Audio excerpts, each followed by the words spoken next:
Покрова Пресвятої Богородиці – це є одне з великих свят на Україні, яке коріннями шагає десь глибоко у віки. Тому що Покрова, прийшовши на нашу землю, стала головною святинею, іконою українського козацтва. А так як тоді козацтво було поширено по всій центральній Україні, особливо на Полтавщині, де було в один час 7 козацьких полків, то і ікона Богородиці Покрови була поширена по всій нашій землі. Наші діди, прадіди, предки шанували цю ікону і молилися до неї, як до Небесної Матері, нашої покровительниці, нашої заступниці, нашої молитвениці, бо дуже шанували Пресвяту Богородицю.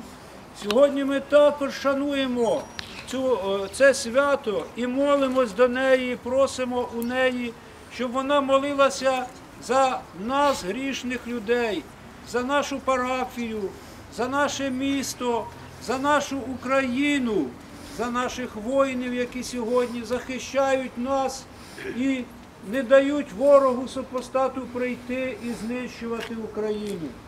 Сьогодні ми згадуємо і молимося за воїнів УПА, які також шанували Богородицю і боролись за незалежність України. Сьогодні ми з вами згадуємо ще і українське козацтво, яке, бо сьогодні всі ці дні, що я перечислив, сьогодні ми святкуємо всі ці події. Але по-особливому шануємо Богородицю, нашу Небесну Матір.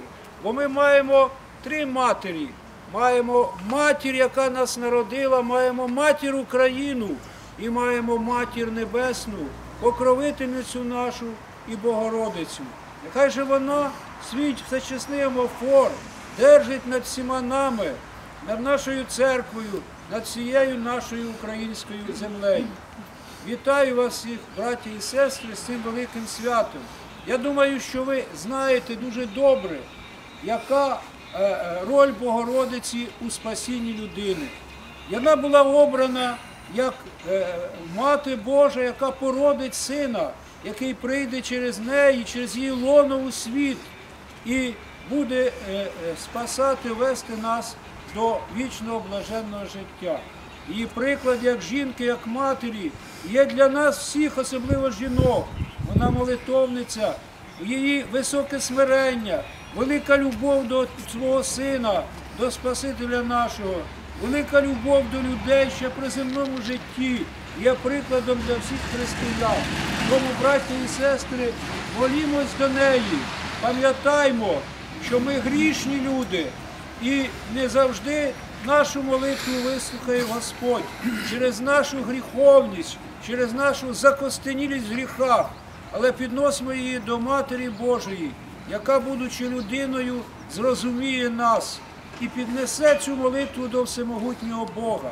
Тому молімось за наших дітей, за наших матерів, батьків, за один одного. Будьмо істинними, настоящими, справжніми християнами. Хай же, браті і сестри, сьогоднішнє свято радісним буде для всіх нас, щоб ми, розуміючи те, що Божа Матір завжди поруч, якщо ми у своєму серці тримаємо її і молимося до неї. Хай же вона буде завжди нам допомогою, обороною, помічницею у всіх наших всьому нашому сьогоденні.